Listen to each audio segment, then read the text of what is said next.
Good morning. Welcome to Sunrise Daily. It's Monday. Just a reminder, I'm Ayo Makinde. Indeed, a pleasant Monday at that. Good morning and welcome to Sunrise Daily on Channels Television. I am Bukola Samuel Wemimo. A very good morning to you all. Welcome to Sunrise Daily. I'm Chamberlain Uso. And I'm Maupe Ogun Yusuf. Good morning.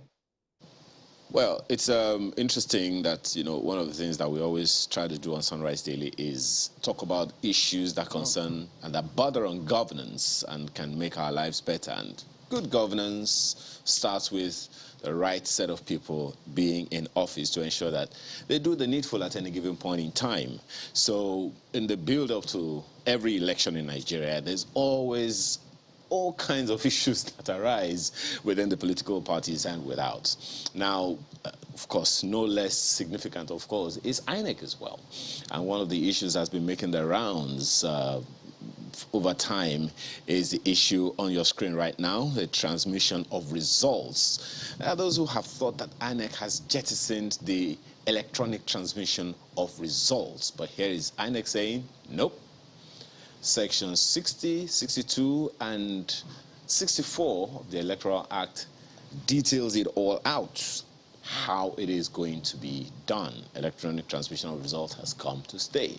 And INEC is saying we all should go read the Electoral Act 2022 to know about the entire process. So INEC is saying it's not true. We're not going back to manual transmission of results. It's electronic all the way.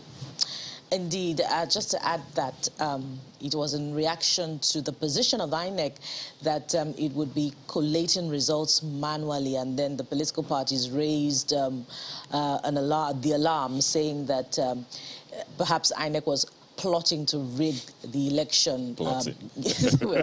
Well, of course, you expect political parties to become comfortable when you hear such results. But INEC is clarifying that indeed electronic transmission of results remain, that it is a critical part of the election management process. But what is more important is for INEC to speak in one voice. All electoral commissioners, national commissioners, resident electoral commissioners to speak in one voice, to be seen and be doing, the electoral work ahead of the general elections transparently, to be seen to be doing it and be doing it transparently, particularly as it has to do with the uploading of names of candidates. Because at that process as well, there are those, especially political parties who believe that, INEC is doing things not necessarily transparent in that regard, and that's why there's so many cases in court. And INEC indeed has had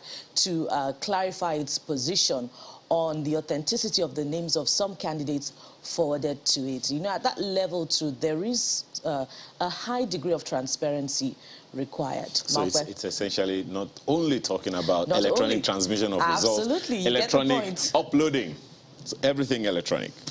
Guys, what's your take? Well, sometimes, we have our own, let's say we impute our own suspicions. I was reading the statement of the Transition Monitoring Group, and it was a pretty strongly worded statement.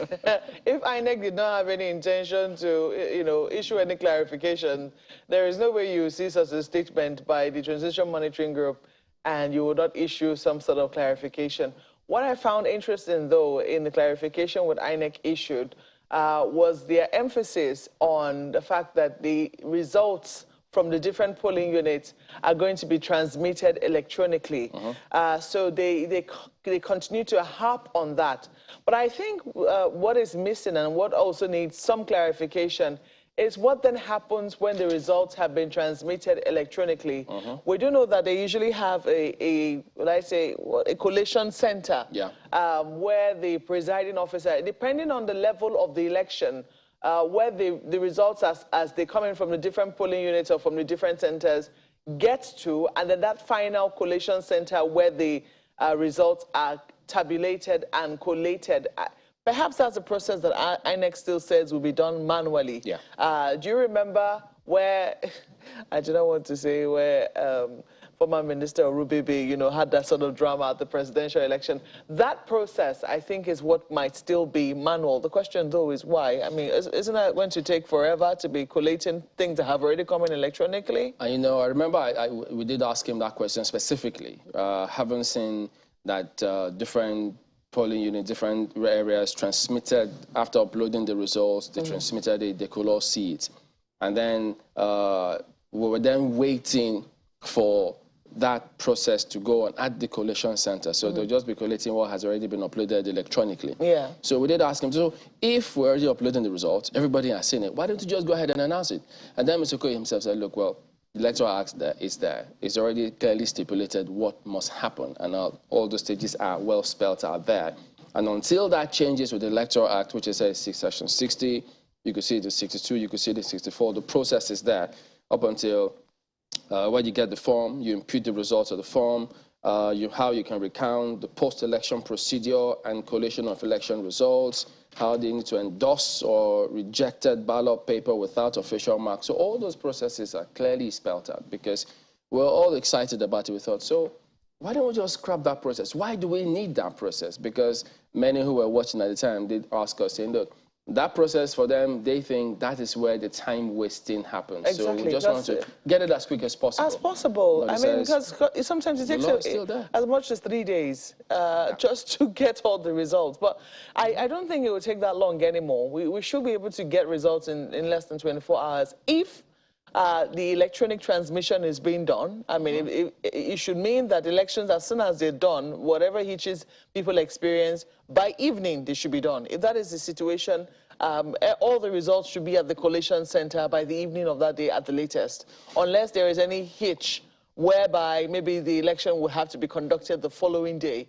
You know, we've seen instances like that where it was maybe near impossible for elections to happen on a particular, at a particular polling unit. Then you find them happening maybe at another day or a day, you know, scheduled by the commission. But be that as it may, if all goes well, majority of almost all the polling units or all the polling units should be at a collation center. And this thing is, there's a reason why we have computers now. I'm just thinking, I don't know. But maybe we still like to do the manual addition, because that's when you now start waiting and then they start calling them one after the other. To come forward. Yes, come and tell us what it is that has already been transmitted. And that is where you will see a lot of waiting. Because, I mean, at the national level, this will be the first time we're going to adopt this BVAS in this manner nationally. So, yes, the excitement is still there. You know what? It's actually very interesting that this controversy is out there because it contributes to raising a lot more awareness. People are not asking questions concerning, wait a minute, I thought you said it would be done this way. Why is it then? That is really good. But I don't think we have anything to be afraid of. I mean, if we've seen the process happen in Ekiti, Osun, Anambra, and Edo, because I think where it first of all started was Edo State, was the election in Edo where results were transmitted electronically. And it made a major difference. You have Ekiti, Osun, and then you now have... you also had Anambra, and there's been no problems. I mean, in fact, the results have come in, really quickly. Slightly hitch in Anambra. Yeah. But what the people who observed Kenyan elections, they deployed this same system. I think they called it Keep Me or something like that, wherein they said in Kenya, what happens is that when they get in there and there's a little challenge with the system, they just start accrediting them manually. The process has to go on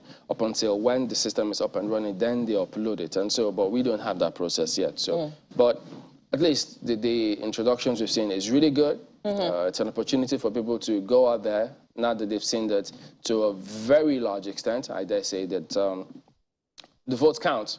I hope I'm not getting ahead of myself because we don't know what will play out eventually when it's physically in motion. But it is indeed good to see that lots of people are talking about it. So there's absolutely no reason why anyone who is up to that age of voting shouldn't go ahead, because actually this is about you. So yeah, go ahead. Let us know what you think in a moment. But we will be back to take you through some of the dailies here.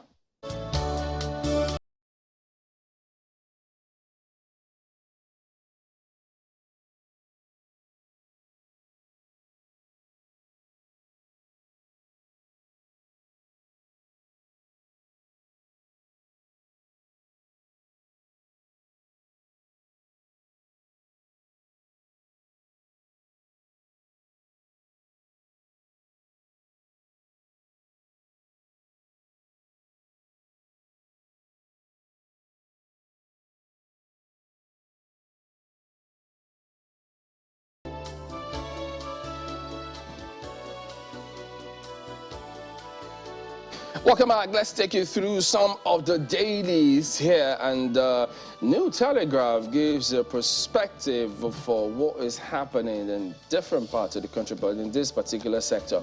Look at this. Brain drain hits Nigerian banks as tech experts. Others resign in droves. Well, actually, this has been happening for a long time now. New Telegraph is just letting you know, just reminding you the manner of speaking, because, I mean, speaking to several people, some of them said, look, in a particular day, that there were about, I think they're between, is it 100 people resigned from a particular bank nationally? And we thought, wow. But it's a global village. And so that's how the world is at the moment. And there's a struggle to keep talent. Massive struggle, massive struggle. And so, because those skills are universal. So that's the thing. So if we don't apply ourselves elsewhere, and that's a huge challenge. If we don't, get with the program, and the thing about this resignation in droves is that you just may see a lot more of this, because now that lots of people know that this can happen, you never know. But look at the riders: seek greener pastures abroad. Fintech customers fume over delays in cash transfers. That's the consequences. Management's hiding internal crisis. I don't know how long they can hide it. We've already seen that. Even in the health sector, by the way, if I should just add that quickly, part of what we also have seen, get into all of those dispensing units, the pharmacies, you see some of those persons who were really high up there who could give you very good prescriptions, they've left. And so in cases where they are no longer there, it is those at the lower cadre who don't have as much experience are the ones dispensing it now. So that's why you see certain mistakes happening in different places.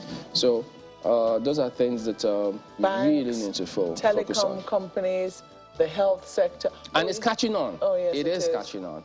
It is. Well, look at this at the bottom strip. $418.9 million Parry Club consultancy fee. Governors Forum dismisses Ned Nwoko's $68.6 million claim.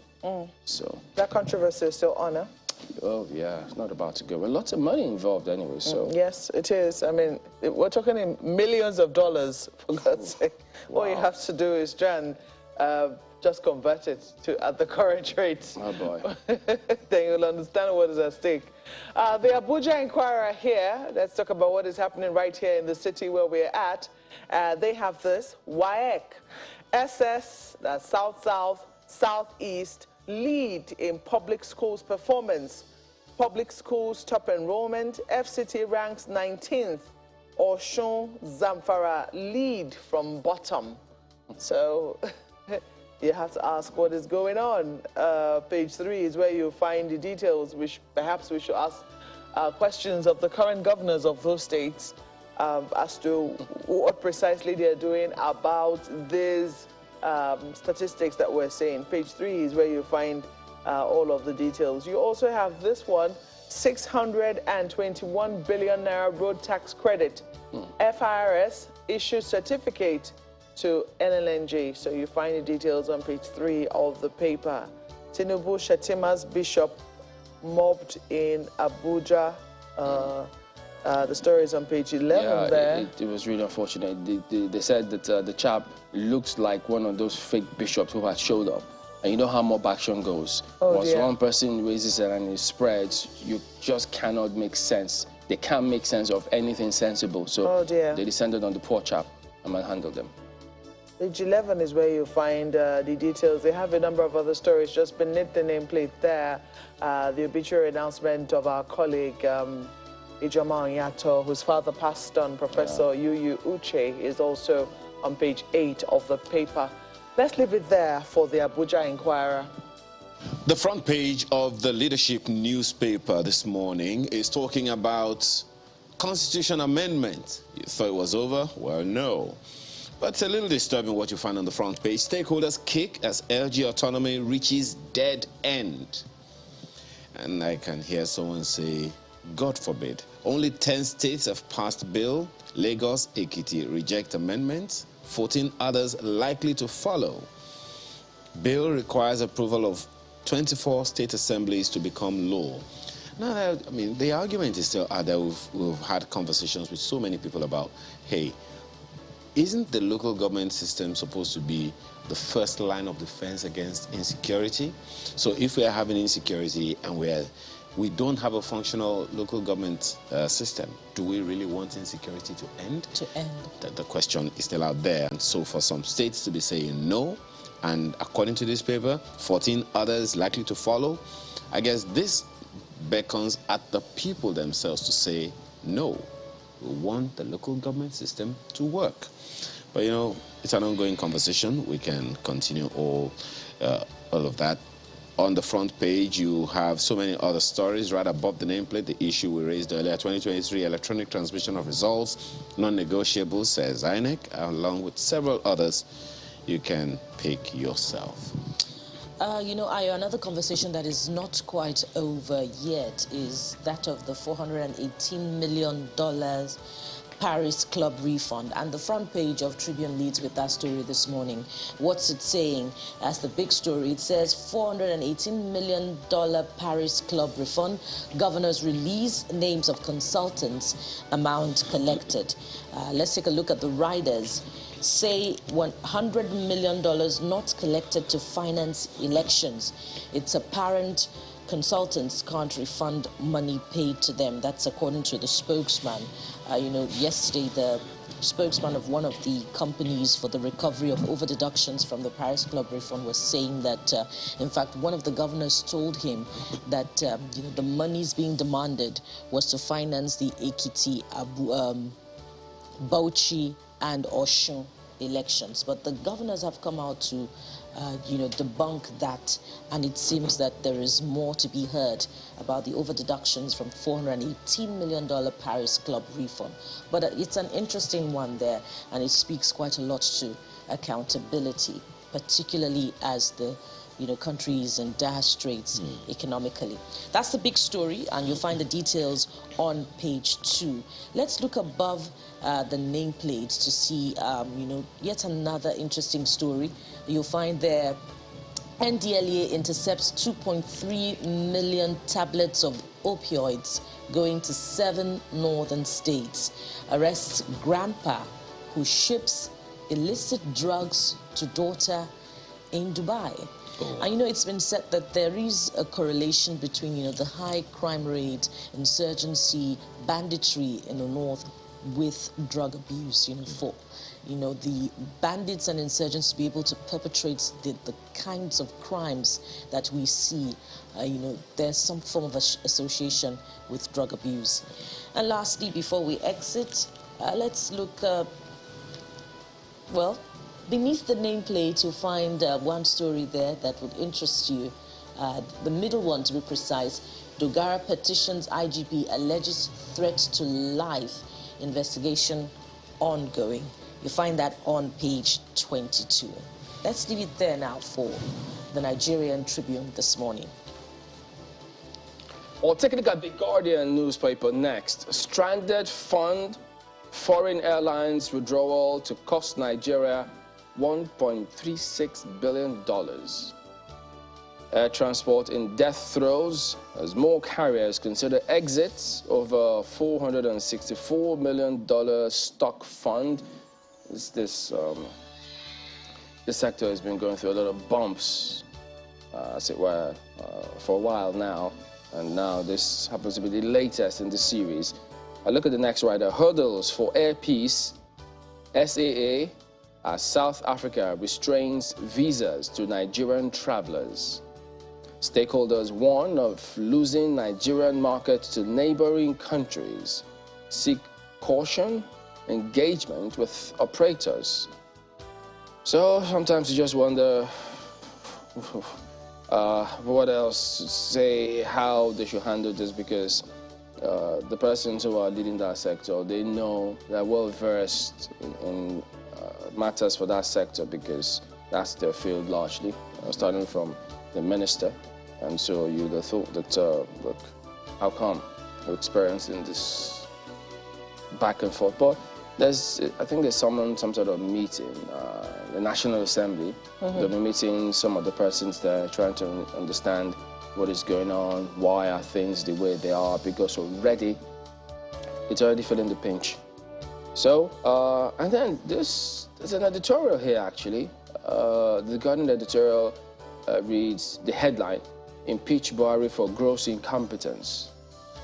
That's the Guardian today.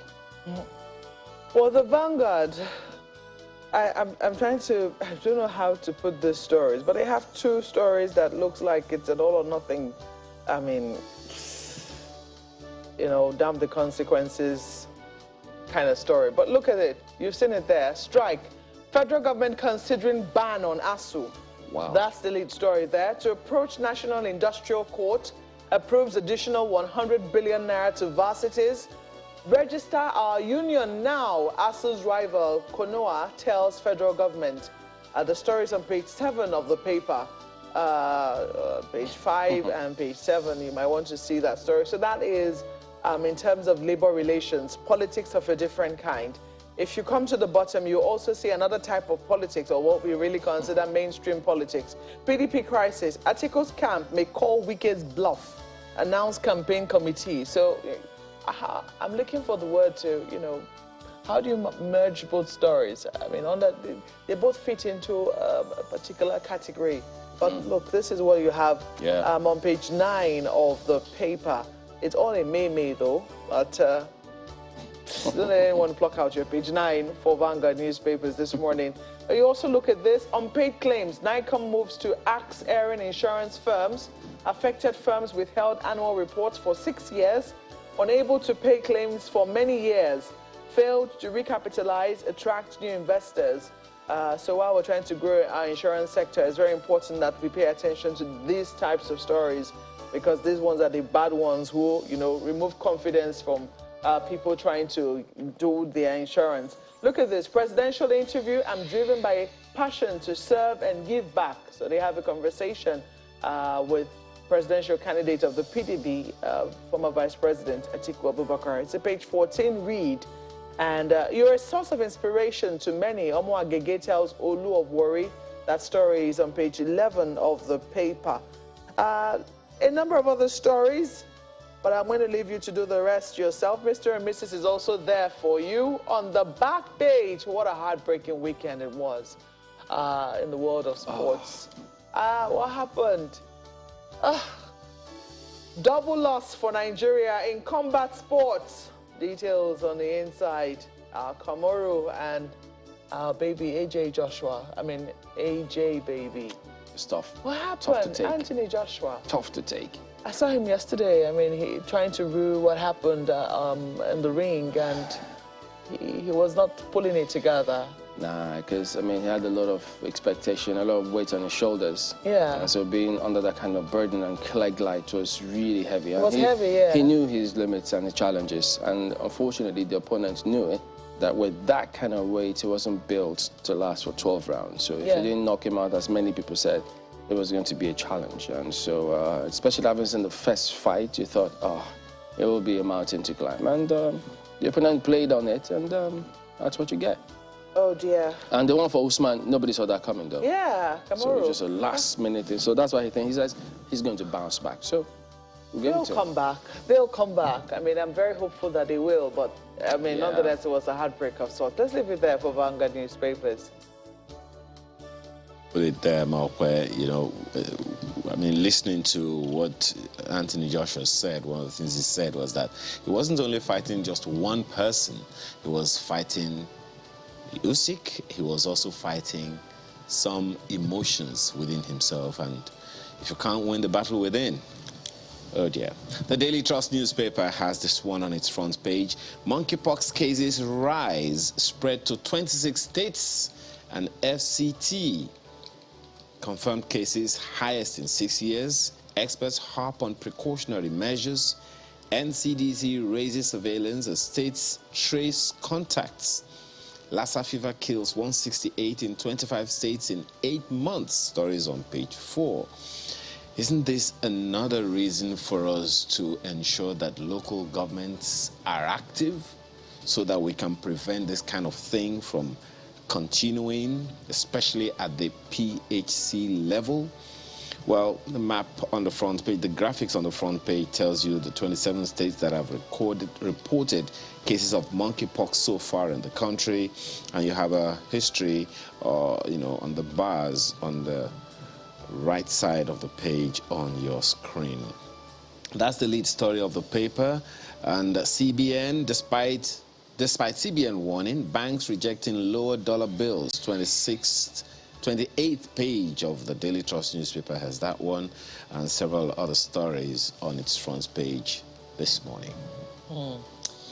And there's Daily Independent, and there's a very interesting story on the front page of the Daily Independent this morning. And it says, that's the big story, by the way, 2023 presidency, anti-grazing law ruining Southern Governors Forum. It's another subject that appears to be, the crux of a brewing disagreement between or amongst Southern governors. The other was, where the presidency should come from. And this appears to be just another subject that is causing a rift. And it's an interesting way the editor chooses to put it, to start the story. It appears the center has, things are falling apart, and the center can no longer hold amongst Southern governors. Is that center in Abuja or in among, just continue, I'm just saying. Somewhere in their capital, the headquarters rather, of the Office of the Southern Governors, but it's important for the Southern governors to be able to speak in one voice, to address some of the critical issues affecting the region. You just talked about local government autonomy. That's a continuing conversation. It's something that should be looked at critically, discussed, such that development can happen within regions. But that's only if there's progressive thinking across party lines amongst the governors. That's the big story from the Daily Independent, front page of the Daily Independent. Above the nameplates, there's another, and it says, aviation stakeholders list why Naira free fall will continue. 78.8% of cargo imported in 5 years. That's an exclusive report there. And, just last week we saw pictures of an empty Lagos airport. So a lot of challenges bedeviling that sector. It's a continuing one. That report still haunts me, if I can use that term, we've lost about 131 airlines over the years in Nigeria alone. I wonder, I just pray that we're able to end all of that. I understand there's an Aviation Act coming. Hopefully that will be able to address the trend. Well, that's the much of the papers we can take this morning. We're back after now to take on the issues for the day. Please stay with us.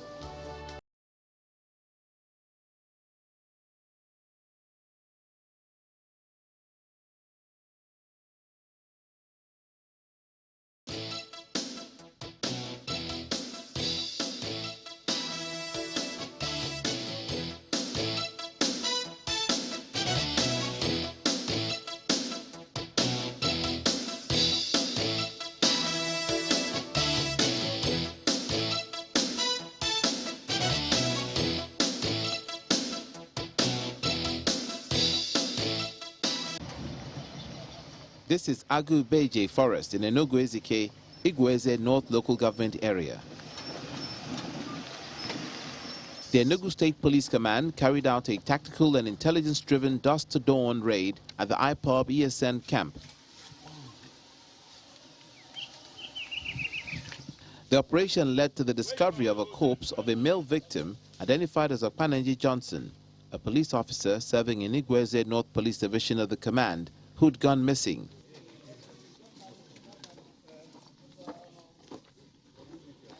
Also recovered at the camp are 12 firearms, including one ARK-2 assault rifle, pump-action guns, locally made Beretta-like pistols, and locally fabricated double-barreled guns, amongst others.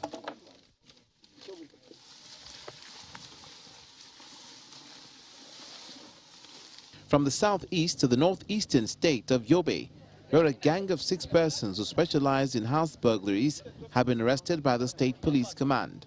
This development comes as a result of series of complaints by communities that hoodlums attack their houses while asleep in the night and cut away with properties. Some houses, if they found it closed, maybe the occupants travel, they will enter and empty the entire house. One of the suspects, Musa Abdullahi, who spoke to journalists, says he regretted his actions, saying he was caught in the act for the first time and asked the authorities to pardon them. This is the first time where I stop someone property. Other people, they're supposed to be in safe. That is, even though hunger will kill you for this life, you're not supposed to touch anyone property. It's not belong to you. To do everything locally to help us to make our life change. The police say they remain resolute in their efforts to enforce the law towards securing lives and property across the country.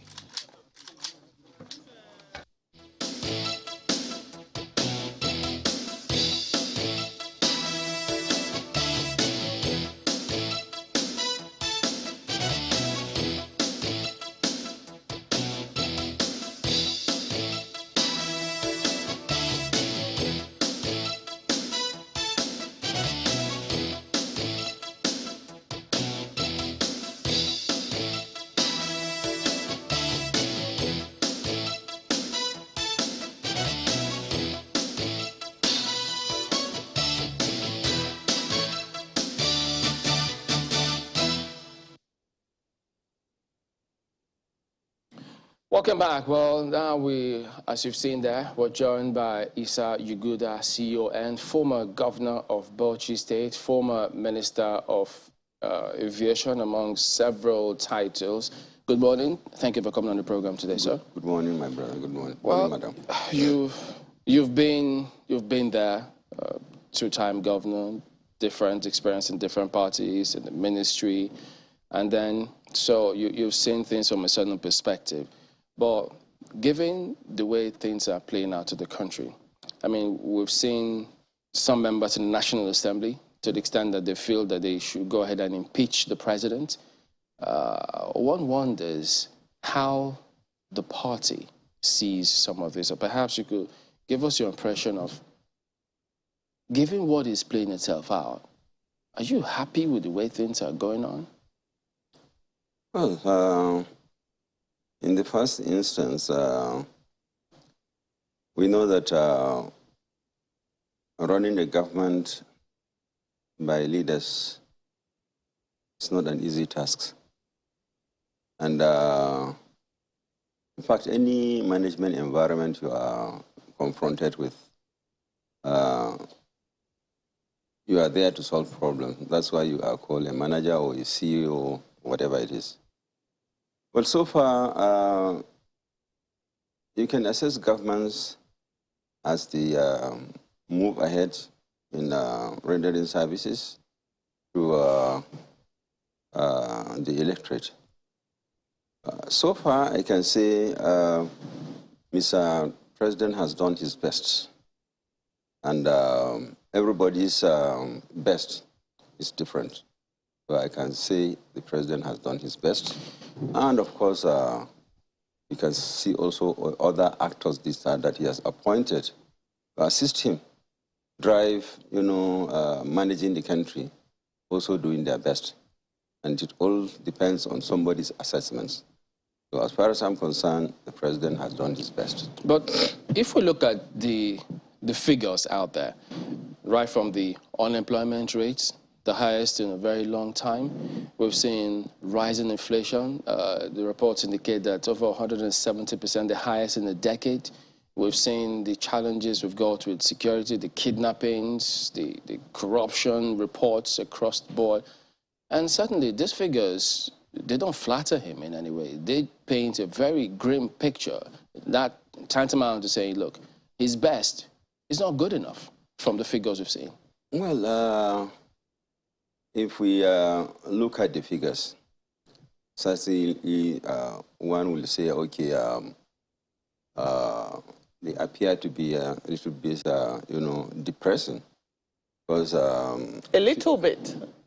Well, a little bit depressing because some people will disagree and they think they're very depressing. Well, you see, it all depends on somebody who is interpreting figures.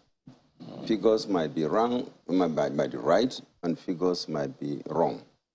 But it all depends on their source, their credibility, who is talking about the figures. Because, you know, generally in politics, people use all kind of, means, to attack their opponents, especially when it comes to some things like this. But like I said, it can be depressing if I am to interpret the figures that I see. But I must say that for any rational human being, rational person, rational Nigerian, who knows Nigeria, the Nigerian economy, and he knows where we are coming from, you can appreciate that it couldn't have been any better, no matter who was there on the driving seat. Because most of these things that are happening to us are historical. If you are coming from an environment where the foundation has been, distorted, then what you reap is what you sow. Well, what sort of issues would you say are historical? Well, if you look at security, for instance, it's a historical thing. It was not, didn't start with Buhari's government. It started when we were in government.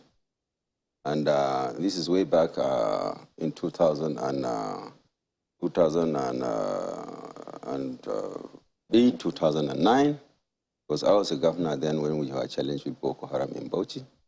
And I know the problem, the challenges we faced. And apart from Bauchi, all the other northeastern states, we are the only state that were able to address the problem with speed, accuracy. And since then, at least we've been able to nip that challenge in the bud.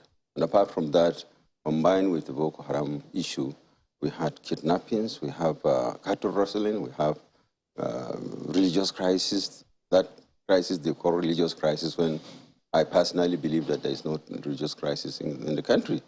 So, this thing has continued unabated.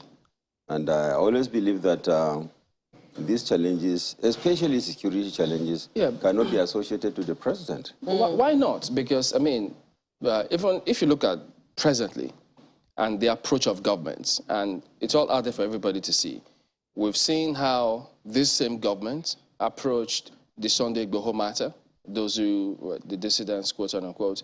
We've seen how this same government approached the IPOB matter.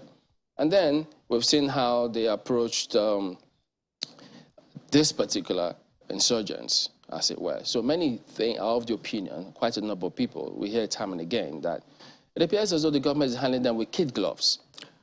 Well, you see, as from my own experience as a governor, and I would do apology to our serving governors or past governors that were not able to manage their security challenges in their states.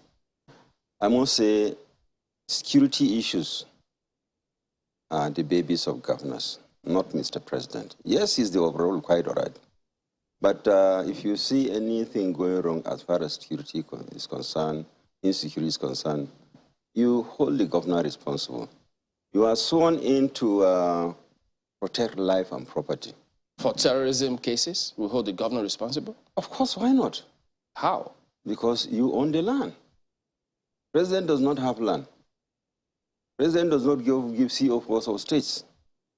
And so you don't expect the president to go and secure your land. So doesn't he have a responsibility to call the governors involved, who state there have been challenges, to work with them to see how those problems can be resolved? Yes, ma'am. It is not the president that will call them. It is them that will call the president.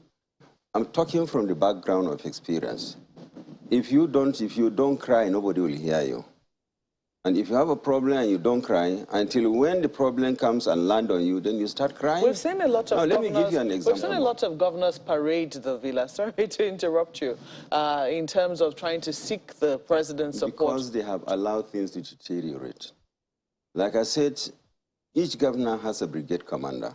Each governor has a commissioner of police. Each governor has a director of SSS. They have civil defense commandants and other paramilitaries directly dealing with the security of the state. And every week, You sit on, you discuss every Mondays, as in my own case, you discuss security-related issues. And mind you, they are represented in all the local governments, all these security agents I'm talking about. Why don't you? The SS are there to preempt. They preempt happenings of events. They preempt everything that you see that is dangerous to society. They tell you in advance this is what's going to happen. So if you don't act, that is where your problem is. After all, you've been sworn in, and the only covenant you take at the time of taking an oath with the Bible or the Quran is, I will protect life and property and the Constitution of the Federal Republic of Nigeria. Period. Any other thing is a promise. I promise to build roads, I promise to build schools, I promise to do this and do that. But the only covenant agreement you sign with the Almighty Creator is protecting life. So which is the same agreement the president signs? Well, what I'm saying is that you should understand the president does not have land per se. Because do you expect me to come and protect your house for you? When you know how to, the security of... Are you exonerating the president? Are you I'm saying... not exonerating him as such. Because when it is happening, probably when it happens, I mean, that person, the governor down there who is sitting there, should be queried. Why did you allow things to deteriorate? When all the resources, if you deploy all the resources of government security alone, and everybody sleeps with his two eyes closed, you are a very good governor, a good manager. But most of our people with people are there building roads, building bridges, building that. When there is mayhem everywhere in when you were governor, were you able to give direct orders to the commissioners of police and they carried it out without us having to ask or confirm from the Inspector General of Police? It's not a question of them. It's you. You are the chief security officer. Yeah, I mean... So if you are the chief security officer, you relate with the IG, you relate with this. The only formation that you'll not directly work with and give, opinion on is the army, because it's only the army that the president is commander-in-chief. So anytime you require the army, you call the president, Mr. President, I have a challenge, and in this emergency. We won't allow, hoodlums, criminals to fire the first bullet. We need to fire the first bullet. Therefore, I need so.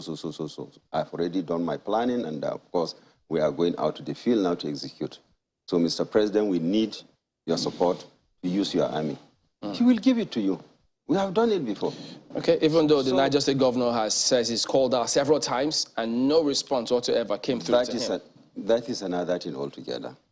The governor would have seen to have done his job.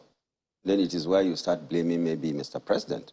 But I don't know. Okay. But this is how you get your things done as a manager matters a lot. Because it's not a reason to say that, okay, I have tried my best, moved the information across, and there is no response. Okay. If I were in a position where I am challenged, I will even walk on foot to Abuja, let them know that I have a challenge, and I'll go and knock on the door of the president. Mr. President, look, we are joking with this thing. If we allow this thing the next 5 minutes, sorry, we are going to have a crisis in our hand that we cannot control. All right, we have a member of the House of Reps who had walked on foot about a certain matter, and nothing has, he's not getting the kind of result he wants, but our colleagues in Lagos have some questions for you, so let's break them in. Go ahead, guys. Chamberlain, well, sir, speaking to the issue you raised about the governors doing the needful because they own the lands, in their states, there have been questions around what the locals can do themselves since, as we say, security is everybody's business. We've spoken with a number of security agencies, representatives and security consultants who say that the first line of defense in the first place has been broken, and that is the local government system. And that they even have security councils in the various local government offices, that they have meetings with traditional rulers and all those things. But now, with the local governments not being autonomous, and most of them, as some believe, the apron string, that they're tied to the apron strings of the governors, it'll seem like there is nothing that can be done unless we have an active local government system in place. From your experiences, Governor, how much of a downer is that? Well, That is a fact. The fact that these issues have not been resolved. Now let's believe that without the involvement of our traditional institutions, without involvement of our local communities, security challenges will continue going on, and the challenges will remain there for a very long time. To the extent that the National Assembly is involved, because at least they have not been able to move fast to make amendments along these laws that will support, addressing the problems of insecurity. They are also part of those to blame, not Mr. President. So it's more like an issue that is a system failure where people refuse to do their job or take their job seriously, and we find ourselves where we are today. So if we are able to, engage our royal fathers, traditional institutions, because I recall only recently in the Southwest, there is one character who was, trying to create problems in the Southwest. His name is John or somebody, I cannot remember the name precisely. I think the royal fathers and the community leaders, they called him to order. And given that the western, the southwest part of our country is a very traditional environment, I mean, they called him to order, and he listened to them with maybe very little government interference. Yeah. And it can happen in several other parts of the country where traditional institutions are respected, but they are not involved. Yeah, but Your Excellency, so the challenge there... look at this law we have. Yeah, my apologies. The point here now is that from information available, I mean, the local government autonomy bills is going through the states. And 2 states have said no. 10 out of 12 have said yes. And there are fears, according to newspaper reports that we have this morning on the front pages, that 14 other state governments are likely to say no to the autonomy of the local government system, of the local government, financial or administrative. With that, what kind of appeal would you want to make to the governors or even the state houses of assembly? Because unless that is done, I don't see, from what you have also said now, how we can deal with insecurity decisively. Well, I think the governors should know that governor come, governor go. You are not there permanently. The interest of the nation is what you will place before you. And I expect that our respected governors should take this into account and understand that anything short of doing what the system has agreed to do, because the collective decision that this is the direction we are going. And of course, because of your personal self-interest, I mean, you should not be able to, override the interests of the nation. Because we know this bill has been on since we were governors, and today is almost 8 years now since I left as governor. And I cannot see any reason why this bill has not been passed. And of course, the law has been enacted so that we can continue perfecting our systems. And of course, if we don't move forward, if we dance within this same cycle every now and then, I think the motion without movement to this dear country is not helping us. And that's why we see so many things going backwards and backwards and backwards. And also, I must say that I say to an extent, people are lawless. Nobody wants to comply with the law. Everybody is a lawbreaker. So, and there are no sanctions, serious sanctions attached to law breaking. So these are the sort of things. And sometimes even the governors just wake up and, come up with a law that is in conflict or contradicts what the Constitution is saying. And the National Assembly is there, they are keeping quiet, and even part of the executive, they will say, okay, they keep quiet. When they know precisely. Come again? Of course, I can remember the anti-grazing law in Benue. No, but it went through the State Assembly. The State Assembly enacted the law, so it was a state law. But you cannot contradict what the Constitution provides. Because to the extent that everybody has a right, you have the right to stay anywhere in this country. You have the right to go and practice your profession in any part of the country. But not encroaching on other people's property. Encroaching? Why are you a government? Why do you have security agencies? And why do you have law? Why do you have the prisons? Why do you have the child, this thing? If somebody commits an offense, he cannot be prosecuted, prosecute them. But you can't say you should leave an environment because then you are not able to manage them. So you can't deny the rights of Nigerians by constitutional right, and you say you are, because some people are... Many more states have gone on to enact anti-grazing laws. Yes, but why is it that the one of Benue is the one that keeps standing out? I say it is wrong. The anti-grazing laws of all the states are wrong? As far as I'm concerned, it's wrong. Because somebody is committing an offense and you are asking him to leave a state. Is it above the law? No, I don't think no, the law that's not asked what them the law to leave. says. The law did not say they should leave the state. The law says they should get land for ranching. They should leave. Do they have the land? Have you seen the law? Did they give them the land? I'm sorry, madam. They said they don't give them the land. We'll be sitting here, they will tell you stories. We politicians are terrible in this country. We mislead the public. How can somebody who has no land, landless, and you say, okay, go and create a ranch? Do you know how much it will cost a ranch? And do you know how much it will cost if somebody has maybe 20, 30, 40 huts? He can sell the whole of them, and yet he cannot acquire grazing land. So we have to approach things pragmatically and reality. A situation where we break the law, we walk free. Somebody will, breach the law, and you say, I'm going to catch him and punish him. That's fine.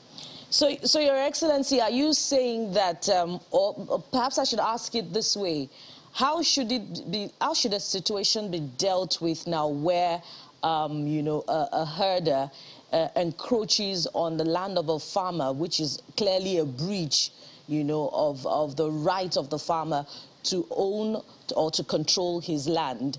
If the anti-grazing law is not right to address it, how should it then be addressed? Well, you have to know one thing.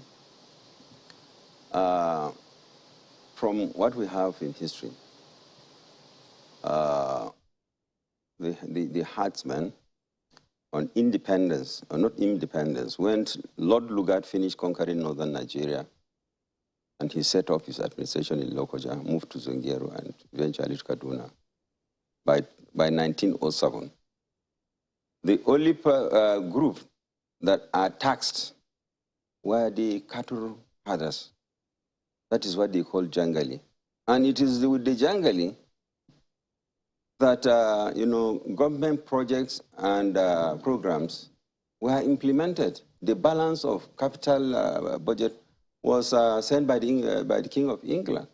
Before we had the groundnut peerages, the cocos, and the what have you, is there. For those who care to read, let them go to the federal government gazettes in the office of the SGF. They are there for people to read. So if today the same people whose resources were used in managing Nigeria, the same people, only you wake up in the morning and you say, there is this anti-grazing. The same people with the Niger Delta today, they are the ones that we are using their resources to manage Nigeria, just like the herdsman's money started managing Nigeria.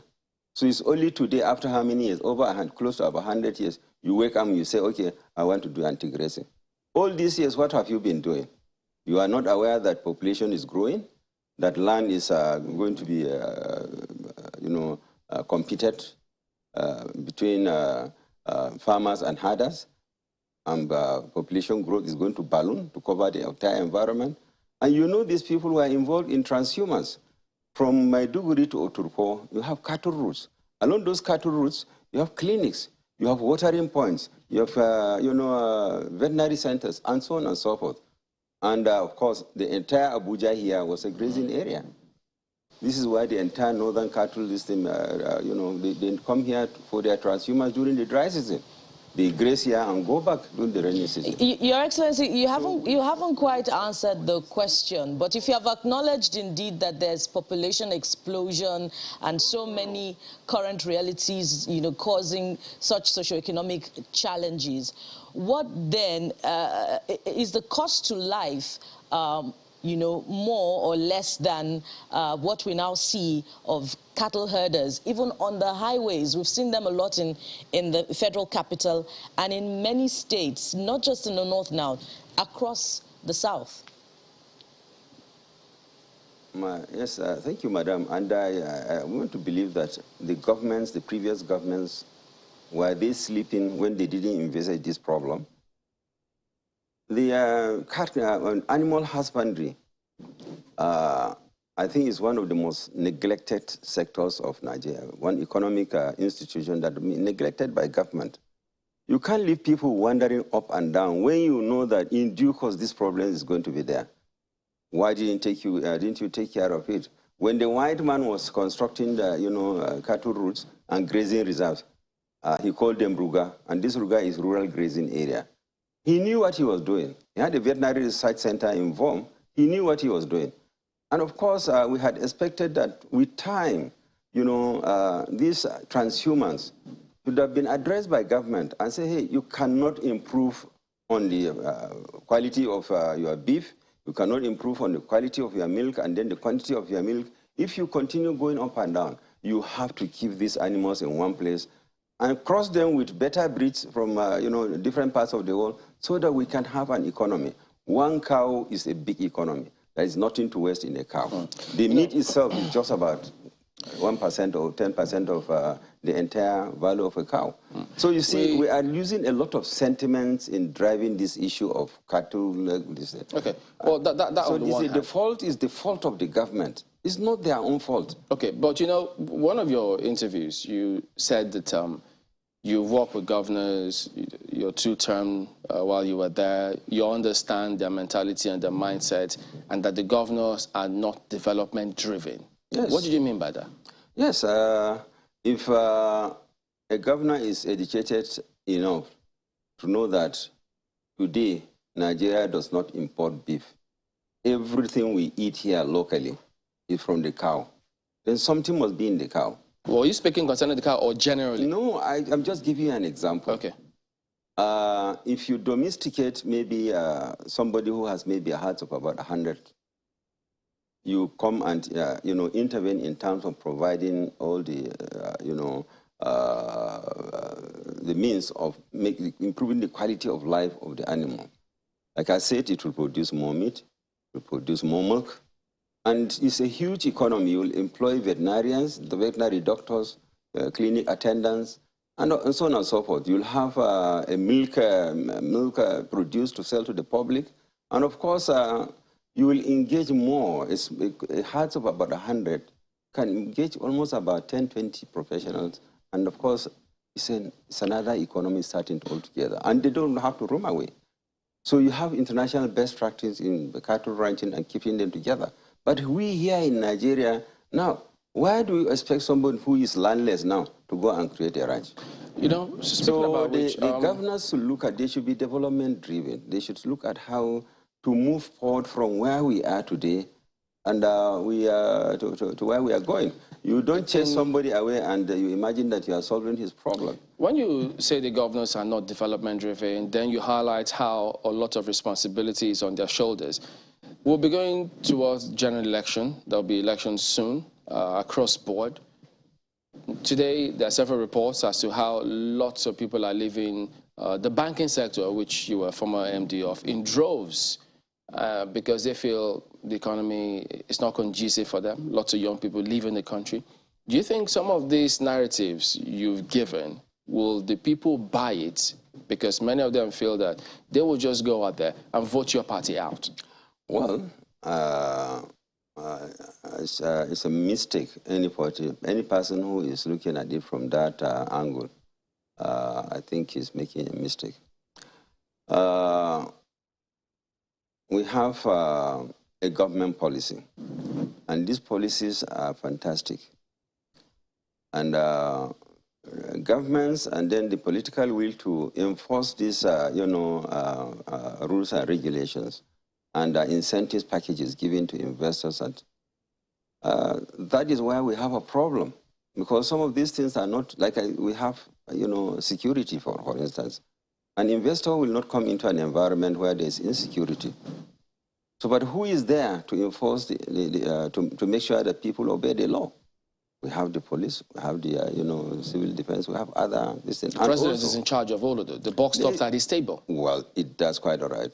But no matter what the president does, if there is a culture of, corruption with impunity, before you dismantle that culture, it's a Herculean task. And it's an inherited it's a problem.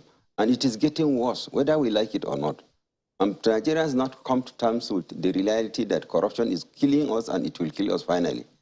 Everybody is corrupt, I'm afraid. So that means, isn't that saying that this government has failed to address it? The government has not failed because they also You said everybody is corrupt because that was their mantra, key mantra, to address that head-on. That is what was inherited.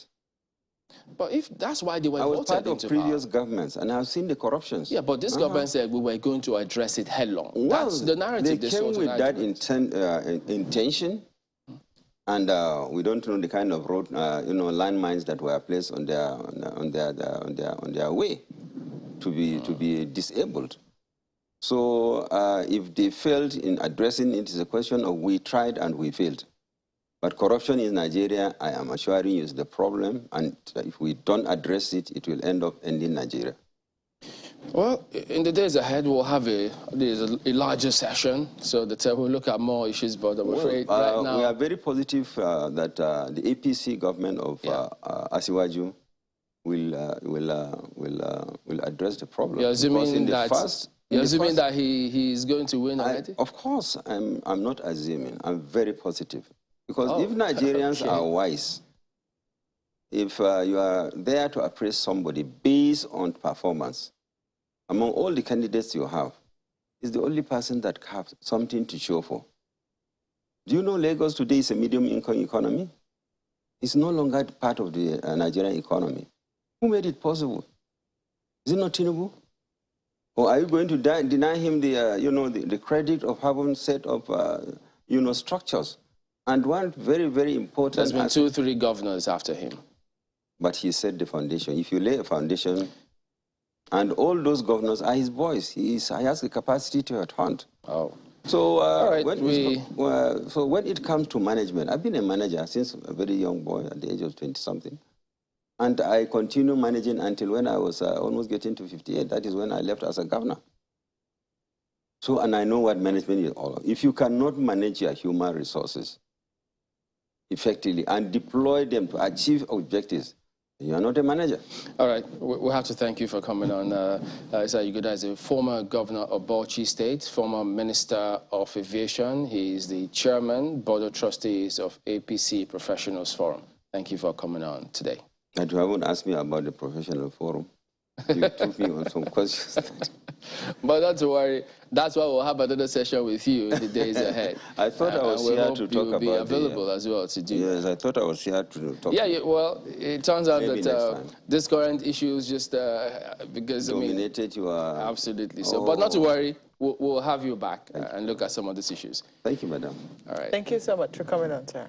We're back in a moment. Stay with us.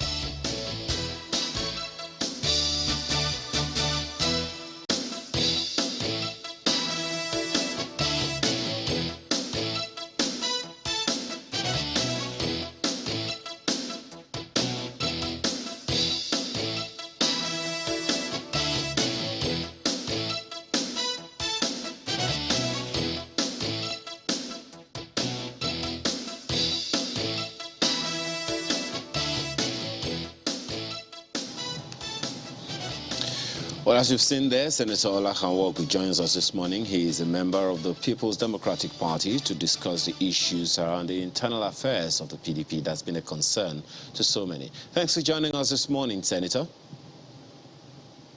Good morning. Well, let's begin with, a comment attributed to a former chairman of your party, a former national chairman of your party.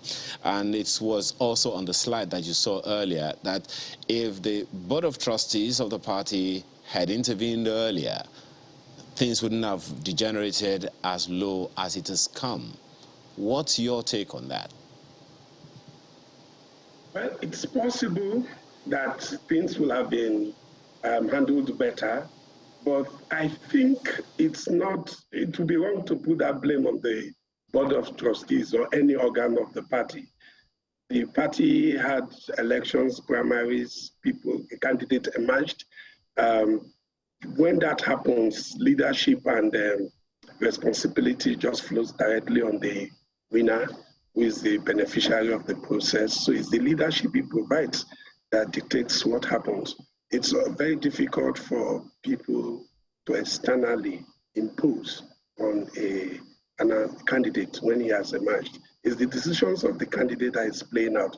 So whether the Board of Trustees could have done something, I doubt. Yes, they could have opinion, and they have had opinion. They expressed that through the participation at certain processes that the party set up, and that did not work out.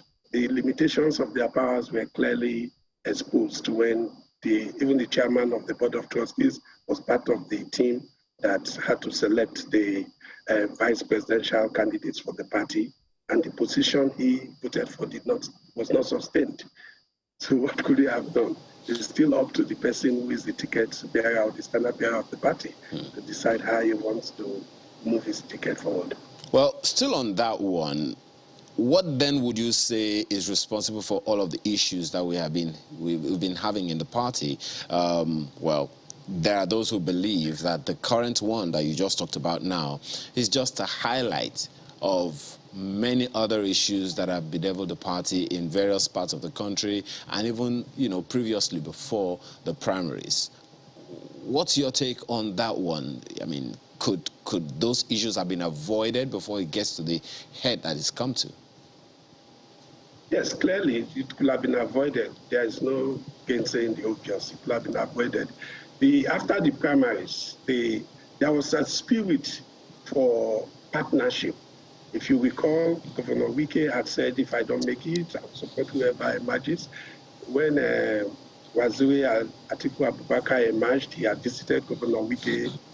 There were photo ops, everybody agreed to work together as a party. So at that point, things were okay. Then the process of choosing the running mate began, and things didn't go well from that point because processes were laid out. And when you set up a process, you respect it.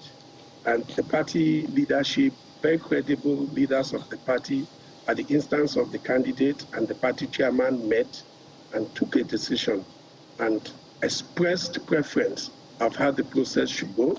And everybody thought that the involvement of the party, which was deemed crucial and critical, was going to set the direction. But what followed was a torpedo of internal processes established by the same persons who set it up, who set those processes up. And from that point, we started cascading into where we are now. Just a moment, Senator. Before you continue, what were those internal processes that were jettisoned? First, the candidate decided that he was not going to make singular nomination. He was going to get plurality of the membership of the party, all the stakeholders to participate in the process. So from across the party, the Board of Trustees, the National Assembly, the National Working Committee, literally every organ of the party, people were put together, former governors, and they all converged at on the directive, so to speak, on the auspices of the leadership of the party, presided over by the Deputy National Chairman, North, after they were addressed by the National Chairman, and they were told to tell the party who should be the candidate of the vice presidential candidate. They went through that process, and at the end of the day, they expressly declared a preference for Governor Wike, but also attached to other names. But their letter was very clear. The order of preference, this is what we want. And at that point, there was even celebrations across the party. People were happy. They thought it was a resolved issue. But unfortunately, that was not to be. By the time the announcement of candidate came, it was a different person.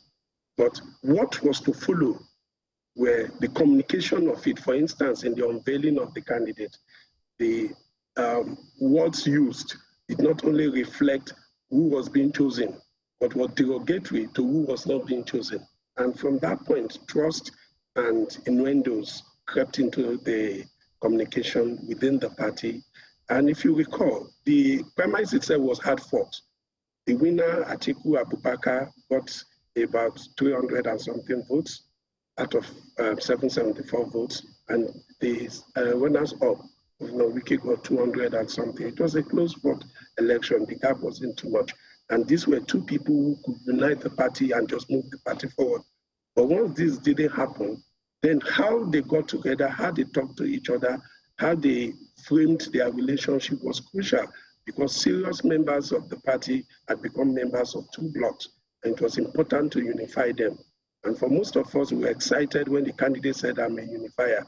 And from that point, we thought it was his responsibility. It's his duty to unify the party. It is incumbent on him as a person who aspires to lead the country to unite his own party, reach out to everybody, speak the language that is right, and pull this party together. Until that is done, we'll continue to go through what is like, I don't know, maybe a ding-dong or cat and dog thing or whatever. Well, everybody has an opinion. Senator Nwogu, speaking of unifying the party, it would seem that that responsibility also lies with the national chairman of the party. But there are some who have said that he has betrayed the confidence of the River State governor. Others have said that, hey, he came to do the bidding of your presidential candidate. And there's also been question marks as to how he has managed other issues within the party, i.e. the governorship candidate of the PDP, candidacy of the PDP in Delta State. What's your assessment of his role in all of this, speaking of jettisoning processes that should have led to the emergence of the vice presidential candidate of your party? Well, for the national chairman, yes, I think he has some responsibility. But why I don't always want to put on him, because if I were the candidate, the buck stops at my desk. I'm going to be president, so I want to do those things that will put my party together and show Nigerians that have the capacity to unite. If I can't unite PDP, can I unite Nigeria? As divided and as, we're in a very place where there is no trust, no national trust. Everybody thinks so oddly of the other. So it starts with me doing it in my party, and that's my solemn responsibility, my duty, to put my party so I can have a competitive outing. Now, to the national chairman, yes, it's a responsibility or it's a big office. And unfortunately, our national chairman, immediately after the convention, let me leave the things that happened before convention, because in politics, people do all sorts of things. But immediately after the election, described the person who stepped down for the winner as a hero of the convention. I thought the hero of the convention are the members of the party who did the PDP proud in participating in that election, the organizers, and all the aspirants who participated in that process and gave the PDP such a beautiful outing. And Nigerians said, this is so good of the PDP. I thought Waziri, who won, Governor Wike, who came second, Bukola Saraki, everybody, then including even Tambuwa who left. I mean, you have a right to say all of you have done well, but it wasn't appropriate to single an individual when you know that his role was apparently influenced the outcome of the election against another person. At that point, you have divided your party. You've taken sides. You have shown that you prefer the outcome, one outcome to the other, and the person who made that outcome possible. Tambuwa could be a hero in some places, but he's not a hero in other places. And what you do is you use a language that puts everybody together, whether you are for his action or against his action. But when the national chairman made those comments, he betrayed his own office, and he said something that is like put a line right through the heart of our party. And since then, he has not acted in any way to show that he's dignifying the office that he occupies. Because he has said, should the candidate of the party emerge from the north, I will give up my seat as sacrifice. It's on tape. Everybody has heard it. People have played it. Papers have reported it. And that honor is up to him to decide whether to keep or not to keep. Those are some of the building blocks that give, this is a man of honor. He said I will do this, he's doing it. But now different meanings are being read into it. The language itself has become when. I will do this, when that. But he has said, if this emerges and the party asks me to, I will do this. The national chairman has a lot to do to show that he can make the necessary sacrifices to put his party together and move it forward. He can take those decisions that he himself said he would take. It's about honor and dignity.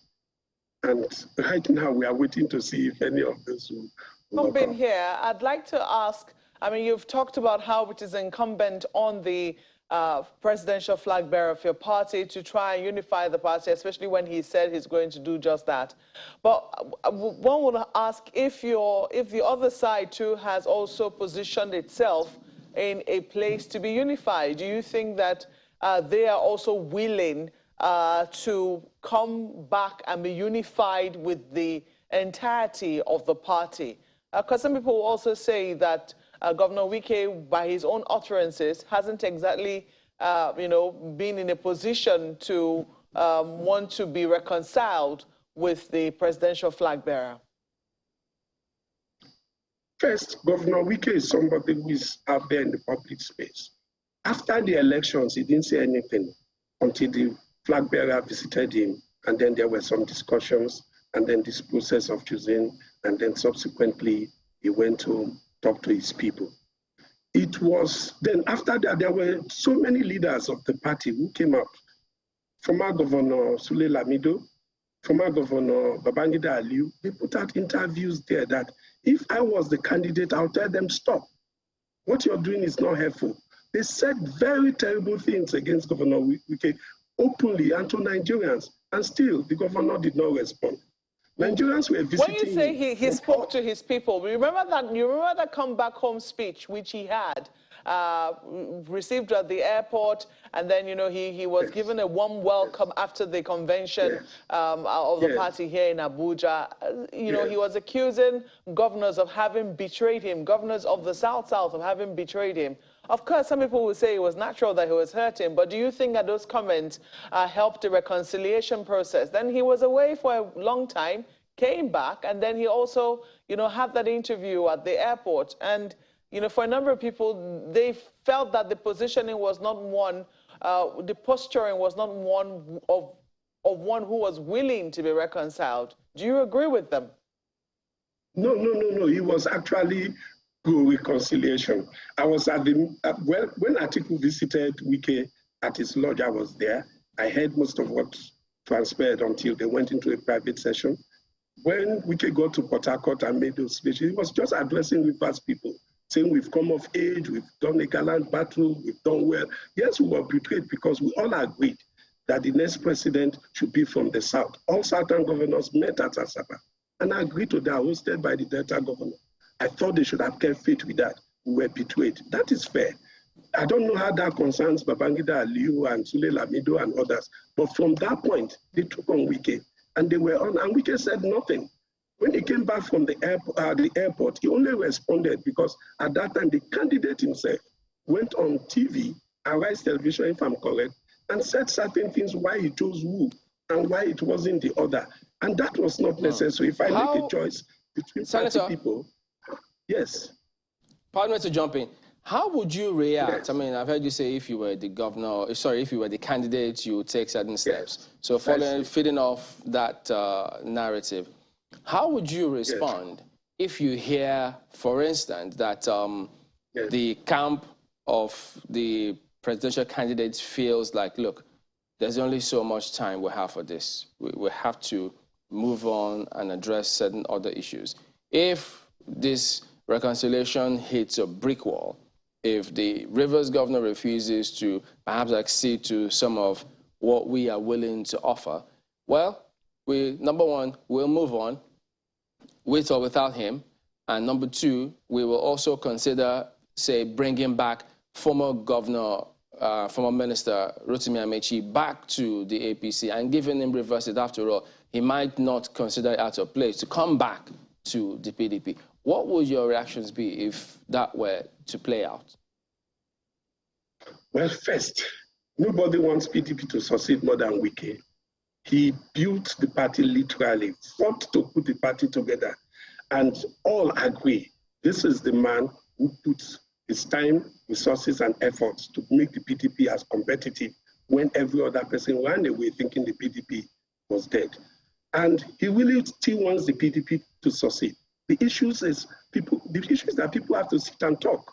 You have the ticket, I don't have it. Wike is not running an election, but as a good party member, you go to him and talk to him and agree on the things you can agree, and the ones you cannot agree, Wike is sensible to let those ones be. But you don't speculate on him. You don't go saying why you think it shouldn't be, because he's as qualified as anyone to lead this country. He clearly will have been one of the best presidents Nigeria will. In fact, I think he will have been the best president Nigeria will ever have had. So it's a thing of you recognizing somebody did. He got about 30% of the votes. Atiku himself got about 50%. Together, they're about 80% of the total votes cast. And if you say this man does not matter, you're not. It's not about Wike. There are 5 governors who are with him at all times. There are his votes cut across from Kano, Katsina, Kebbi, parts up north, south, the entire Nigeria. And a lot of party members stand with Wike up to this day. Are you saying you want to run an election without these people? So have you given up on your own party people? Well, what if they feed off? What if their interpretation of what he said, that the convention is that no matter who emerges, he will work with the person? So can they interpret that as saying, well, this is how it has played out. Live up to your billing, saying you will support whoever emerges. So how about putting your money where your mouth is? They could also tell him that. He started with supporting Atiku when everybody accepted he has won. He went to see Atiku, congratulated him. Everybody accepted the victory. He didn't go to court.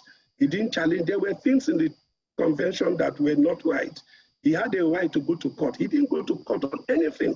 It was within his right. He said, look, the party must come together and win. That was the spirit.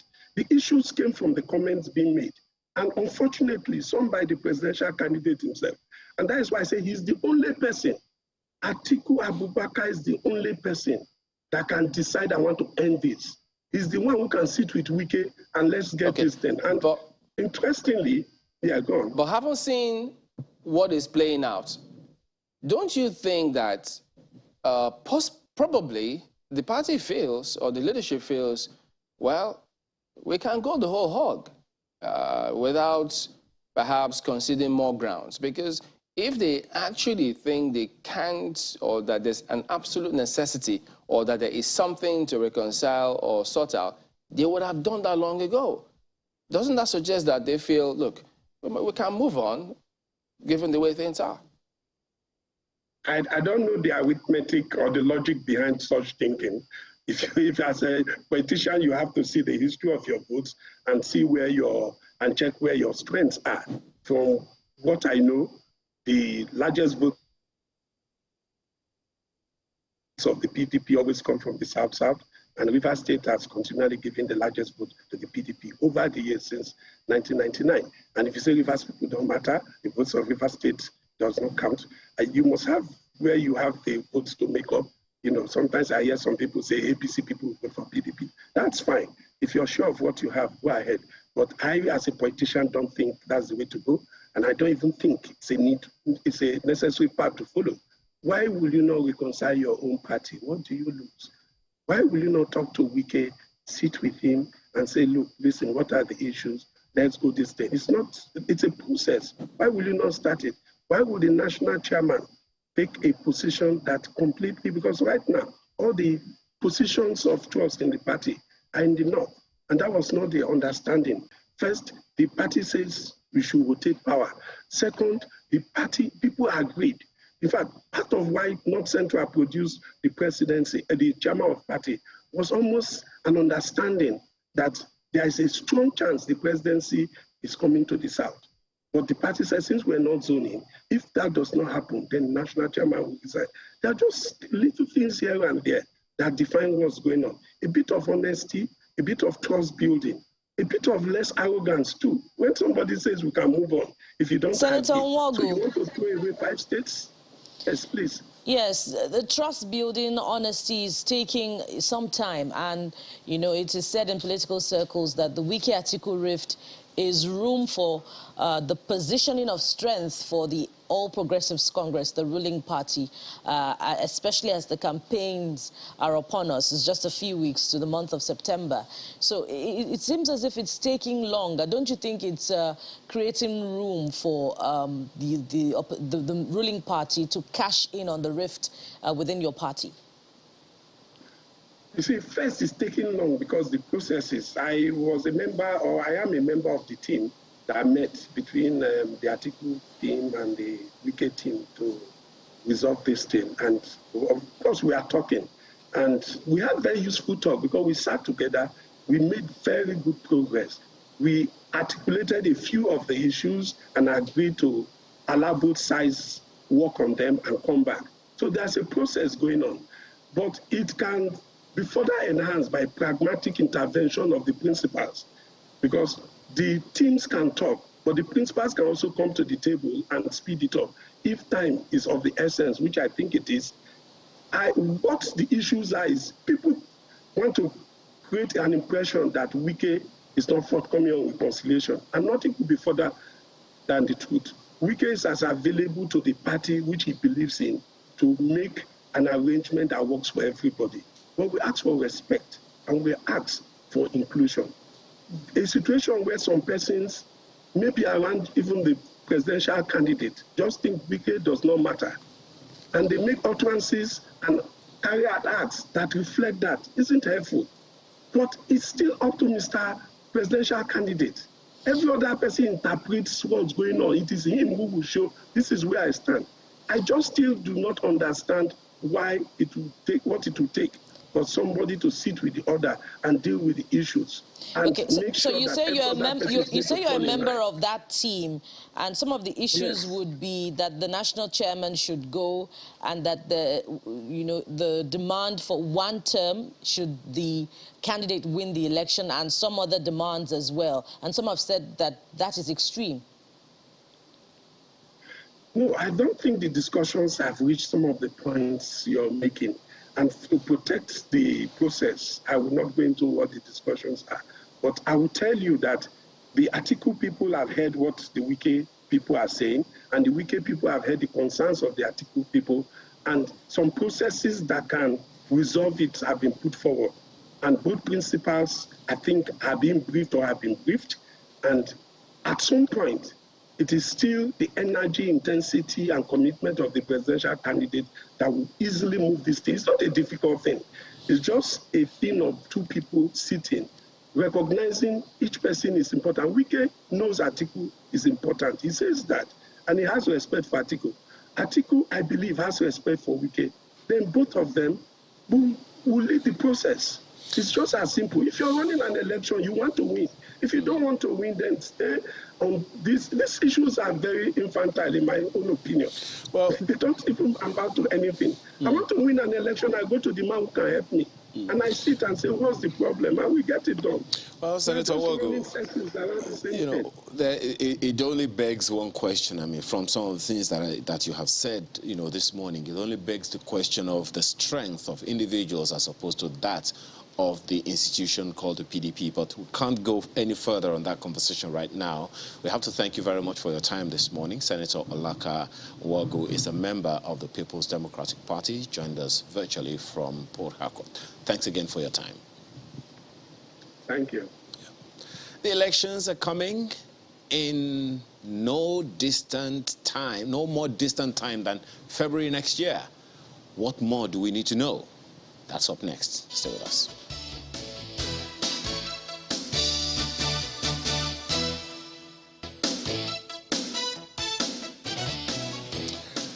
Ahead of 2023 general elections, Dr. Yunusa Tanko joins us this morning. He is spokesman for the Third Force Coalition of the Labour Party. Thanks for joining us this morning. Thank you very much for having me. Good morning, Nigerians. Obviously, you've been busy. Do I need to say? Let's begin with that, conversation we had, when we began this program about the electronic transmission of results, the brouhaha, so to speak. Is it a gentle storm or something about whether or not they were reverting to manual or not manual and all of those things? And there's information awash on on Twitter, some people saying INEC is going back to the manual transmission. Of course, INEC has come out to say, no, that's not the case. The laws are very clear on the mode of transmission. It's actually quite detailed in the sections that were quoted. Do you think there was any value, any merit to all of that composition in the first place? The arguments about whether or not INEC was reverting to the manual transmission? Well, to say the fact, people are very, very observant and critical of any action that will derail the interest that the people have already consummated in their mind. So any faulty statement that is made by the electoral umpire is being critically examined. And so therefore, it is very important to give a caution to INEC to be wary of the statement in which they dish out. Because at any point in time they make those statements, it can be miscalculated to mean something else, and then it will ignite a lot of fire. Well, I can also say that INEC was quick of making clarification with regard to the processes of the result that's supposed to be kind of announced and the way in which it should be announced. Many of us who have been in the electoral system know very well that INEC for a while have been collating results manually, which a lot of us kicked against, and as a result of it, we had the new Electoral Act, which will add value to the system. And the Edo and Ondo election was a prototype of this particular result collation, which quickly eliminate the collation center that was the humongous collation center where figures skyrocket within the short period of time. Now, the way in which the result has been sent recently had given hope to Nigerians. And so if it seems to be like as if it's been jettisoned by complication of the word of the mouth, a lot of people will kick against it. We did kick against it, but when we saw the clarification, it resonated and then give back the trust that we are hoping to have in INEC. Do you think that people generally are comforted with that? There are those who will also mean, because anything government, as you said, people are extremely critical these days because of a huge level of distrust over time. INEC has enjoyed trust, but then with such conflicting statements, if I can use the term, yes, that come out occasionally, yes, it whittles that confidence. Do you True. think people are comforted, especially the political class? Well, you cannot say they are comforted, because their eyes will be, especially the Nigerian youth who have resonated so well with our own candidate, and they are looking at every position, every action that is being taken to be seen as an anti-people's process. They will kick against it. They will make a lot of noise. So we are watching. We can't say we'll be 100% sure. For us, we can only be comforted by the time we win election in 2023, and then we are obediently and usefully in office. Then we are confident. Are you sure? Are you confident that that is going to happen? Oh, definitely, we are sure, because what we are running is a people-driven system that is being powered by these people. And this has also God's hands in what our process are. We'll talk about the resurgence of the third force and the Labour Party movement. Thank you. Subsequently and in a short while. But yes, let's finish off with the electoral process. Yes. Are you worried? Because this is the first time the BVAS and will be deployed on a large scale. And, we're talking about a collation of results in 774 local government areas and thousands of polling units. So the part that INEC talked about, manual collation of results, is the counting before the uploading, and then you now check on the IREV portal. So are you worried about the humongous logistics that would, follow that process, and the need for transparency, at that level as well? Okay, pardon me for my excitement about the law being shown to us. So now back to your question. The INEC, under the leadership of Professor Mahmoud Yakub, did a fantastic job, because I was an observer in Edo and Ondo election. And what I saw was a practical example of the Z-pad. You remember very well, at a point in time, elections have been announced by the Nigerian people in different status. There were social media masters who will tell you that their political party is the one leading, or their political party is leading. But there was conflicting results. But at the election of Ondo and Edo, there was no complication as regard to announced results. And that, of course, have shown that INEC was able to deploy those machines to perfectly work at the way they wanted. And so the kind of upsurge of manipulation was not really too seen. There's a margin of probability in that particular election, which of course you can ignore. So I think learning from that, INEC can improve on the issue of deployment of the Beavers machine and all. And of course, we have already seen it happening in Osun State. So it has helped to build trust. And I want to say here, those are some of the mechanisms that have made the Nigerian youth, especially, to believe that their vote will count. And so therefore, they are hoping to really advance on it and then making sure that whatever INEC puts on the ground, it seems to be solid. So that is why we have to caution INEC for making statements that will contradict some of the gains that they've already made over the years. Just a quick follow-up on what you just said. Are there aspects of the process that are manual, that are giving concerns? Well, at the moment, not really, but we will have wished there was an advancement. Normally what INEC does is this. At every polling unit, there is supposed to be an announcement of the results. After accounting the result, everybody at that point, there and there, right there at the polling unit, they announce the result. And these are recorded manually.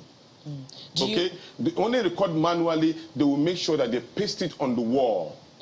And then everybody will see. The same result now is being transmitted by either the ZPad or the mechanism electronically to the server of INEC. So there's no contradiction as regard to what you see on the board and at the same time what was transmitted.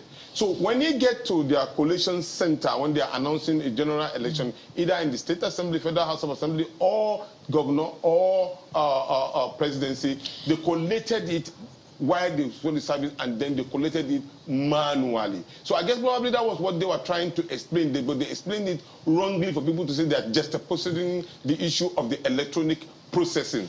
But actually, we know that it is not like that. But they should be mindful. They should maintain the status quo of the process in which they are known with, so that not to create a kind of misinformation within the society. In anticipating that process, what it would look like, ahead of February 2023, do you worry that in remote areas where there may be no network, there could be challenges and perhaps a question mark on the credibility of the process at that level? Well, a little bit to give credit to INEC. INEC has been able to think it through, that it may have this kind of, so to provide alternative way of transmitting the result. And I don't think they've had challenges at regard to contradiction of the result.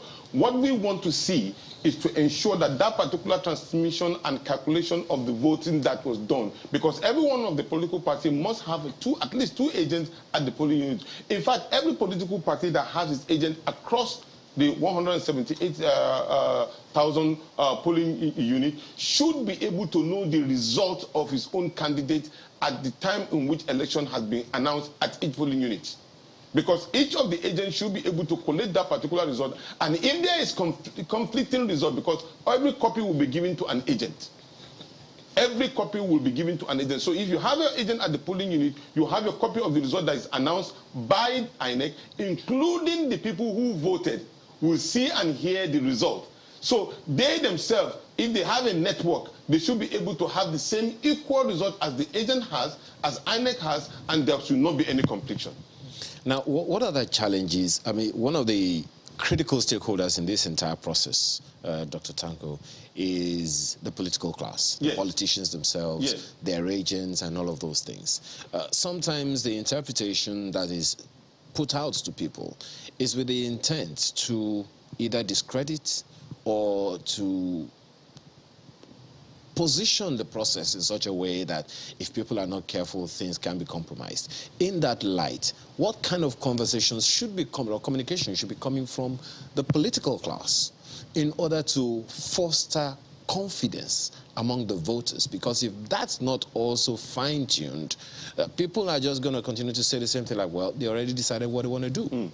And that is why it is very, very important that our politicians should learn that already the Nigerian people have suffered enough. They have suffered enough for them to now continue to create a hoax where there is nothing. And they should be able to measure on credible, free and fair elections. and they should measure most of the statement that comes out of their mouth to be policy and what do I call it? Campaigns that are based on ideology, and then they are based on policy, and they are based that are interested in that they are very justiciable for the interests of the Nigerian people, which of course is a clean campaign based on issues. And I want to commend our own presidential candidate in this regard. He has tried to maintain that. If others could follow suit in that regard, to devoid from mudsliding, name calling, backbiting, but major on issue. And our presidential candidate, Peter Obi, has made it very, very clear that these campaigns should be measured on issue based. So if they could queue along that line, then the Nigerian people will be seeing something that is more different from the past. And these are the kind of messages that need to be sent to the Nigerian people. We'll take you to my colleagues in Abuja in a moment, but for you and for your party, what are those issues that should determine the direction or the progression that people should be going talking about the elections? Well, what are the issues that you think you would say people must bear in mind when they are thinking about any candidate? Very good. Basically, the Labour Party has a vision, and the vision is actually hinged on the Nigerian people. What is actually an ideologically based political party, deeply rooted in social democracy, which is of course what we are seeing in the upsurge of the Nigerian youth wanting to be. For a very long time, you know, as I know, the Nigerian people, actually the youth, are completely disconnected with politics. But for the first time, because of the advent of Peter Obi, a lot of them have started coming in and they want to own the process. And that is what the Labour Party represents.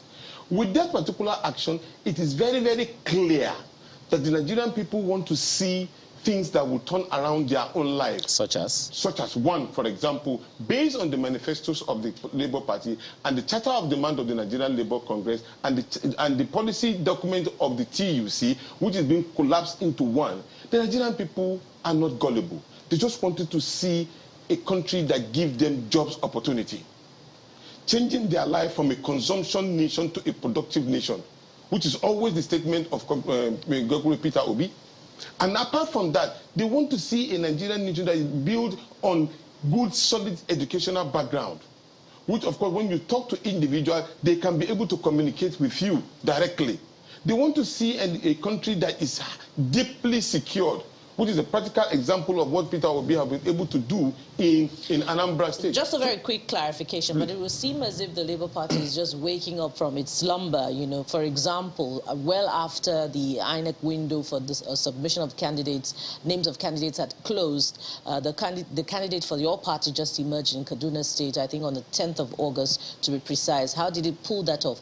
And then is it fielding as many candidates as required for representation at all levels, you know, in government, i.e. the National Assembly and state assemblies? Oh, truly so. Truly so. You see, I just came back from Zamfara State. The Labour Party created a platform under the leadership of Julius Abure and the Secretary, Ibrahim Farouk. All of the zones were divided into 6. And the NWC member was shared accordingly to go and sensitize the people. So we just came back from Zamfara, Kebbi, Sokoto, Kaduna, Kano, Jigawa, from my home state, Kano. It's amazing the kind of upsurge of love that was being shown. So therefore, the coming up of the Labour Party and then the joining of the forces that the name Peter Obi has brought into the particular fold created a lot of interest. And this interest, of course, resulted to candidate emerging, and some other person will say, look, probably I feel that I cannot be able to deliver. Maybe my name was put in after a primary, and I felt I don't have the capacity. Another person who will come in who is more stronger and more acceptable, I am stepping down for that particular person. In a wide political party, you will take that person. There's an understanding of a revolution by vote happening right now. Okay. And that is what we are seeing. So that is maybe the result of what you saw as regard to the changing of names and people coming in. Even our vice presidential candidate, at the end of it all, we had the DG, Dr. Doyin Okupe, who has been doing a marvelous job. But at a point in time, he too has to drop and give another younger person with a very sound qualification in Deti Baba Ahmed to be the... So what happened in Kaduna was a replacement? Is that what you're saying? Of course it was a replacement. Okay. Well, let's toss this to Abuja. My colleagues there, I think, have some questions for you. Go ahead, guys.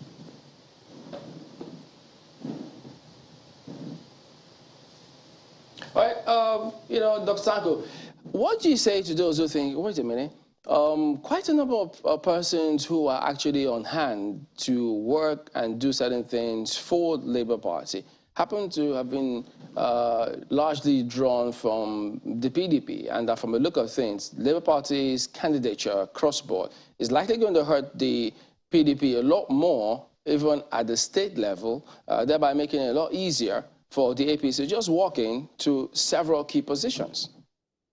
Look, Chamberlain, we're talking about rescuing Nigeria. Nigeria is in a dire need of all hands to be on deck. And so we cannot annihilate people who have decided to change and becomes more labor and tend to work for the Nigerian people. Honestly, the Nigerian people are tired. We want to see, we have a document of working. This document contained from the TUC and the NLC, as I said. Anybody that will work along that particular positioning of what our principal is selling to the Nigerian people will be able to tailor his attention towards that particular document, which of course is taking back Nigeria back to the Nigerian people, at the same time taking Nigeria from a consumption nation to a production nation. So a lot of people have seen the light, and they want to go back from what they are, let me just use their ways that they found it negative to now come into the hands, the light, so that they can be able to help in rescuing Nigeria. So we want all hands to be on deck. And some of the people, yes, they must have come from the PDP, but we are guided with our document. It's not that we are going to work on the way in which PDP or any other political party that anybody wants to join the Labour Party will do. No, the document will be our guiding principle to get Nigeria out of the wood, and we need all hands. Well, so because yes, you need all hands, but is it a fair assessment when people say what they can see is that they see the central focus on Labour Party delivering at the presidential level, that every other level they can afford to compromise? Is that right, if people think that? No. We are going all the way. We have our candidates all the way from the State Assembly to the Federal House of Representatives, Senate, and governorship. There's nowhere we are not fielding our candidates. We have all of them filling their form. I've been in the Secretariat, so I know. If I said that we are fielding candidates, yes, we may have some challenges along the line, which every political party has, but we are fielding candidates along the line, down the line, to make sure that every position that's supposed to be filled, we field it. And if we have challenge with INEC, we will take it up in the court of law so that they can be able to take care of our outstanding issues. But to say that probably we are going only for the presidency, completely no. We are going all the way down, because if we do not get it from the grassroots, from the State Assembly, how do you expect to get all of these beautiful ideas down the line to protect the Nigerian people? It can't happen. So what we are asking is that we want all these candidates to vote for the Labour Party down the line. It will be dangerous for any person who wants to vote to be thinking that he will vote for only our president and then not voting for the State Assembly and the Federal House of Representatives and Senate. No, they should vote for every member of the party who has emerged as a candidate of the party. Dr. Tanko, you know you're not supposed to start campaigning yet. No, I am not. I'm just laying facts. Oh, sorry. Okay. Just want to put that out there. We have to thank you very much for being here this morning. Dr. Isa Tanko is spokesperson for the Third Force Coalition of Labour Party. Thanks so much. Thank you very much, and God bless the Federal Republic of Nigeria. Amen. Say amen. Well, some messages from you. The first one is an email from Henry Awunono, who talks about security and national consensus. The first interview was very revealing on the absence of a national consensus among the elite in Nigeria on the severest challenge in Nigeria today, insecurity. Its predisposing factors and how to mitigate it. Nigeria is not the only nation in the world. What is the current practice in those nations that were also practicing nomadic pastoralism in the 20th century? Nigerians should not waste the opportunity to vote in a president who will be a strategist, proactive, interventionist, and an effective manager of men, materials, money, and emotions in 2023. Emotions is critical, Ayo. And let's take a look at Comrade Dari's comment, or, well, email rather. He says, flagrant disregard of mutual agreements and party constitution has not helped internal democracy in the PDP and other political parties. Peace and reconciliation efforts must be transparent and genuinely anchored on national development.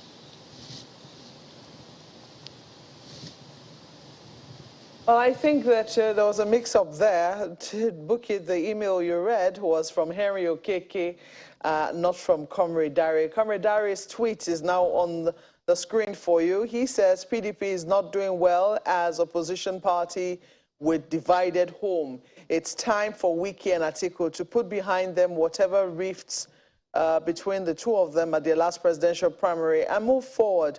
But again, the party lacks the right unified leadership at the moment. Well, this from Alpha Cross, he says, the situation in which our country has found herself entails sacrifice emanating from different levels of leadership.